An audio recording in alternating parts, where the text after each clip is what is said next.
कंजी का जन्म एक शांत गांव में हुआ था। गांव एक विशाल फुसफुसाते जंगल से घिरा हुआ था। उसके शुरुआती दिन पास में बहने वाली साफ नदी की तरह सरल थे। वो विशाल आकाश के नीचे खेलता था, अपने छोटे पैरों के नीचे धरती को महसूस करता था। वो दूसरे बच्चों की तरह नहीं था, वे शोर मचाते थे। वो विचारशील था। उसने हवा को पत्तों को हिलाते हुए देखा। उसने तूफानों के खिलाफ खड़े पुराने पेड़ों में ताकत देखी। यह मौन शक्ति उसके युवा हृदय में गहराई से बीज बोने के लिए बोलती थी। उसका परिवार विनम्र किसान था। वे ईमानदारी से मेहनत करते थे। कंजी ने उनसे कड़ी मेहनत का मूल्य सीखा। उसने देखा कि कैसे सूरज और बारिश जीवन लाती है। उसने फसलों को धीरे धीरे बढ़ते देखकर धैर्य को समझा। उसने धन या प्रसिद्धि का सपना नहीं देखा, उसने केवल कुछ और, अपने अंदर कुछ गहराई की ओर खींचा। जंगल उसका पहला शिक्षक था। इसने उसे संतुलन और लचीलापन सिखाया। इसने उसे वो शांत शक्ति दिखाई जो स्थिरता में रहती थी, वो शक्ति जिसे उसने पोषित करना शुरू किया। एक दिन एक यात्रा करने वाला भिक्षु गांव से गुजरा। भिक्षु ने कंजी की आंखों में कुछ खास देखा। उसने एक अडिग आत्मा की झलक देखी। भिक्षु ने कंजी से बात की, बहुत अधिक शब्दों में नहीं बल्कि ज्ञानपूर्ण दृष्टि से। उसने खुद पर नियंत्रण करने की आंतरिक शक्ति की कहानियां सुनाई। कंजी ने सुना, उसका छोटा सा संसार विस्तृत हो गया। वो समझने लगा कि सच्ची शक्ति केवल शरीर की नहीं होती, यह मन और आत्मा की भी होती है। इस मुलाकात ने उसके युवा जीवन की दिशा हमेशा के लिए बदल दी। गांव में शांति थी, लेकिन कभी कभी मुसीबतें आती थी। जंगल से जंगली जानवर या पहाड़ों से डाकू। कंजी हालांकि अभी भी युवा था, उसे सुरक्षा की आवश्यकता महसूस हुई। उसने अपने शरीर को प्रशिक्षित करना शुरू कर दिया। वह हिरणों के साथ दौड़ता, वो सबसे ऊंचे पेड़ों पर चढ़ता, वो जानवरों की हरकतों की नकल करता। उसने महसूस किया कि उसकी मांसपेशियां बढ़ रही हैं। उसने महसूस किया कि उसकी इंद्रियां तेज हो रही हैं। उसके भीतर शक्ति का बीज अंकुरित होने लगा। वो तैयारी कर रहा था, हालांकि उसे अभी तक नहीं पता था कि किस महान उद्देश्य के लिए। जब कंजी युवा था तो उसने अपना गांव छोड़ दिया। उसका दिल भारी था, लेकिन उसकी आत्मा दृढ़ थी। उसने शक्ति को उसके सभी रूपों में समझने की कोशिश की। वो कई मील पैदल चला, उसने नदियां पार की, उसने पहाड़ों पर चढ़ाई की। दुनिया बड़ी थी, सीखने के लिए बहुत कुछ था। वो अपने साथ जंगल की शिक्षाएं लेकर गया। उसे साधु के शब्द याद थे। उसकी यात्रा एकाकी थी, लेकिन वो कभी भी वास्तव में अकेला नहीं था। इस एकांत खोज में प्रकृति उसका निरंतर साथी थी। उसने गुप्त स्थानों में गुरुओं को पाया। एक वृद्ध सन्यासी ने उसे सिखाया अपनी आंतरिक ऊर्जा को दिशा देना। एक बुद्धिमान महिला ने उसे बल को विक्षेपित करने वाली कोमल मुट्ठी का रास्ता दिखाया। उसने योद्धाओं से, विद्वानों से, यहाँ तक कि साधारण लोगों से भी सीखा। प्रत्येक मुठभेड़ एक सबक थी। उसने केवल लड़ने की तकनीकें ही नहीं सीखी, उसने अपने बारे में सीखा, उसने अपनी सीमाओं के बारे में सीखा, उसने उनसे आगे बढ़ना सीखा। वो केवल अपने हाथों और पैरों में ही नहीं बल्कि अपने संकल्प और समझ में भी मजबूत हुआ।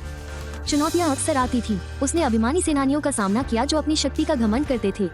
वो क्रूर लोगों से मिला जो कमजोरों पर प्रार्थना करते थे। उसने इन लड़ाइयों की तलाश नहीं की, लेकिन जब न्याय की आवश्यकता थी तो वो पीछे नहीं हटा। उसकी हरकतें हवा की तरह थी, तेज और अप्रत्याशित। उसके हमले बिजली की तरह थे, अचानक और शक्तिशाली। उसने कई शत्रुओं को हराया, लेकिन वो कभी घृणा से नहीं लड़ा, वो शांत मन से लड़ा। वो रक्षा करने के लिए लड़ा, नष्ट करने के लिए नहीं। प्रत्येक जीत उसके लिए एक कदम आगे थी। उसकी ख्याति फैलने लगी। शहरों में और सुनसान सड़कों पर फुसफुसाहट होने लगी। लोग उसे खामोश तूफान कहते थे। उसने प्रसिद्धि की तलाश नहीं की, वो केवल खुद का सर्वश्रेष्ठ संस्करण बनने की कोशिश करता था। उसने अपने शरीर के साथ साथ अपने मन को भी प्रशिक्षित किया। वो तारों के नीचे घंटों ध्यान करता था। उसे सांस लेने की सरल क्रिया में शांति मिलती थी। वो समझता था कि सच्ची ताकत एक सामंजस्य है। ये शक्ति और करुणा, कौशल और ज्ञान का संतुलन है। उसकी यात्रा उसे सिर्फ योद्धा से कहीं अधिक आकार दे रही थी। तब खबर फैली कि एक भयानक छाया है जिसका नाम जनरल केज है। केज अपार शक्ति और क्रूरता का आदमी था। उसने लोहे की मुट्ठी से भूमि पर विजय प्राप्त की। उसकी सेना विशाल थी, उसकी व्यक्तिगत शक्ति बेजोड़ कही जाती थी। उसके नाम के उल्लेख पर गांव कांप उठते थे, देश भर में आशा कम हो गई थी। केज उन सभी को कुचलना चाहता था जो उसका विरोध करते थे। वो मानता था कि शक्ति ही एकमात्र अधिकार है। वो एक काला पहाड़ था जो हर किसी के ऊपर एक लंबी, डरावनी छाया डाल रहा था। केज ने कंजी की कहानियां सुनी थी। उसने उस योद्धा के बारे में सुना था जो हवा की तरह चलता था। केज ने उपहास किया। उनका मानना था कि कोई भी उनके सामने खड़ा नहीं हो सकता। उन्होंने कंजी को खोजने के लिए अपने सबसे अच्छे योद्धाओं को भेजा। वो आशा के इस प्रतीक को तोड़ना चाहता था। वो साबित करना चाहता था अपनी सर्वोच्च शक्ति। ये योद्धा कुशल और निर्दयी थे। उन्होंने कई चैंपियनों को हराया था। उन्होंने डर का निशान छोड़ते हुए कंजी की खोज की।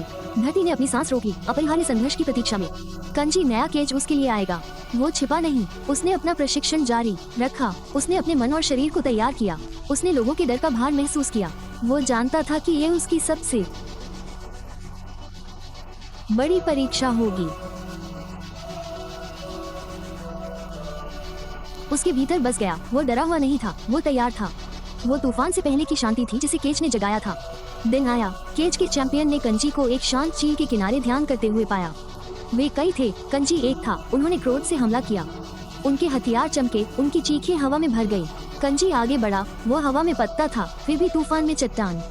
उसने उनकी ताकत का सटीकता से सामना किया। उसने उन्हें निहत्था कर दिया, उसने उन्हें अक्षम कर दिया। उसने नहीं मारा, उसने उन्हें दिखाया कि असली ताकत क्रूरता में नहीं थी।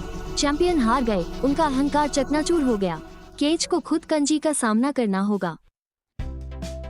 केज ने आखिरकार कंजी का सामना किया। वे एक बैग एंड प्लेन से मिले। आसमान तूफानी बादलों से काला हो गया था। केज काले कवच में लिपटा एक विशालकाय आदमी था। उसकी शक्ति एक अंधेरी आग की तरह विकीर्ण हो रही थी। उसने कंजी से डरने की उम्मीद की, लेकिन कंजी शांत खड़ा रहा। उसकी आत्मा एक अच्छी तरह से गढ़ी हुई तलवार की तरह थी। ये पॉलिश थी, ये मजबूत थी, ये आसानी से नहीं टूटेगी। हवा उनके चारों ओर घूम रही थी। अंतिम लड़ाई शुरू होने वाली थी। ये अंतिम परीक्षा थी। लड़ाई महाकाव्य थी। केज ने जबरदस्त ताकत से हमला किया। हर वार स्टोन को चकनाचूर कर सकता था। कंजी ने शालीनता और गति के साथ आगे बढ़े। उन्होंने चकमा दिया, उन्होंने बचाव किया, उन्होंने मौके की तलाश की। केज अथक था, वो विनाश का तूफान था, लेकिन कंजी तूफान की आंख था। वो शांत था, वो केंद्रित था। उसने केज के हमलों का सामना किया। उसने केज की अपनी गति का इस्तेमाल उसके खिलाफ किया। लड़ाई घंटों तक चलती रही। कोई भी आदमी थका हुआ नहीं लग रहा था। ये शुद्ध इच्छा शक्ति की प्रतियोगिता थी। कंजी ने केज में सिर्फ दुश्मन से ज्यादा कुछ देखा। उसने एक ऐसे व्यक्ति को देखा जो अपनी ही शक्ति से हार गया था। उसने क्रोध के पीछे का डर देखा। कंजी ने केज को नष्ट करने के लिए नहीं, बल्कि केज के अंधेरे को दूर करने के लिए लड़ाई लड़ी। अंतिम सटीक चाल का प्रतिनिधित्व कौशल और आत्मा से पैदा हुआ। कंजी ने अपना रास्ता खोज लिया। उसने जानलेवा वार नहीं किया। उसने ऐसा वार किया जिसने केज की वर्चस्व की भावना को तोड़ दिया। उसके शरीर को नहीं, केज गिर गया, पराजित हो गया। उसने कंजी को देखा, घृणा नहीं, बल्कि एक गहन शक्ति देखी जिसे वो समझ नहीं पाया था। कंजी विजयी हुआ। तूफानी बादल छूट गए, सूरज की रोशनी अंदर आई। उसने सबसे बड़ी चुनौती का सामना किया था जिसे उसने जीत लिया था। वो सबसे मजबूत योद्धा था, सिर्फ अपने कौशल के कारण नहीं, सिर्फ अपनी शक्ति के कारण नहीं, वो अपने दिल के कारण सबसे मजबूत था। उसने दूसरों के लिए लड़ाई लड़ी, वो करुणा के साथ लड़ा। उसने दिखाया कि सच्ची ताकत जीवन की रक्षा करने में है, इसे लेने में नहीं। किंवदंती बड़ी, एक विजेता के रूप में नहीं, बल्कि एक संरक्षक के रूप। उसकी में